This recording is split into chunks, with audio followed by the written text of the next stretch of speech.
So you were talking about the 4 parameters that you used to create your system. And by the way, let's say this up front. You have a specific name for your system so that people will say, hey, what are they talking about? Where do I look this up? What's the name of your system? Which the generic name is the Koan, and that's a personality system. Mm-hmm.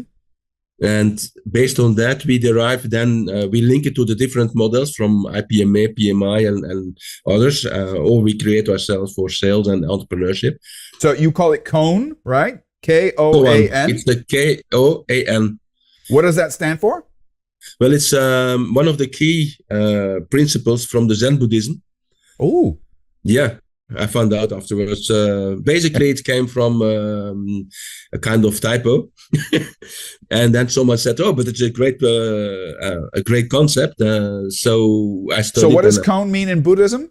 In Koan in Buddhism means it's a small story that, and now in total something like 2,500, 3,000 such stories, and they always have some elements in common.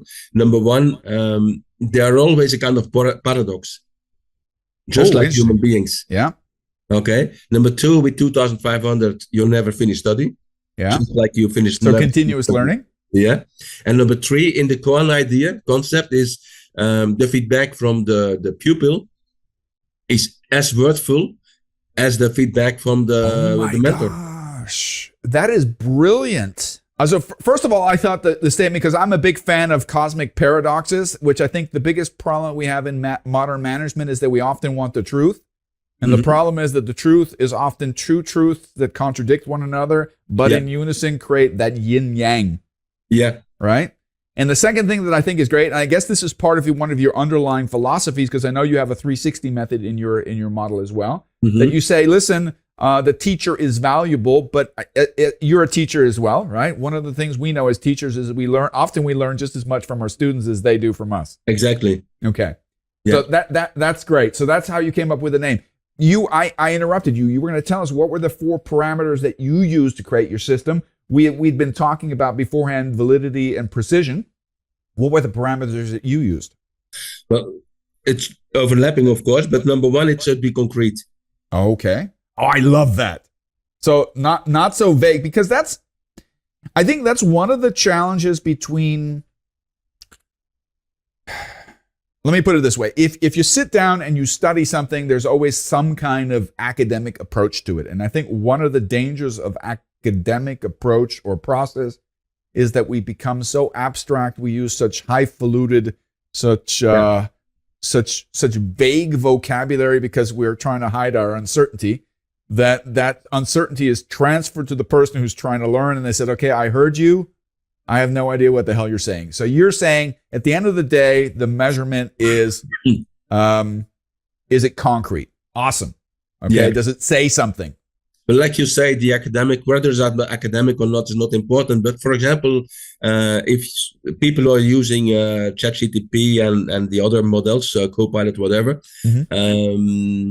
or the French model, by the way, if you use that, sometimes Mistral Chat, it's also a beautiful system. And in the AI, a word that is coming back all the time that drives me crazy is active listening. What's what I call a bingo word, a bullshit bingo word. Exactly. Everybody knows what active is, everybody knows what listening is, but nobody knows what active listening is.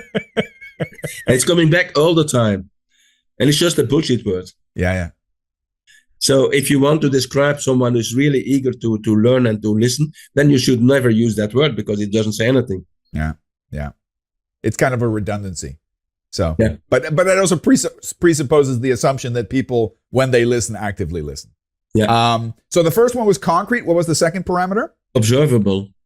Oh, I love that. And this is also relevant to our listener, because if our listener says, hey, listen, if I were to use the cone,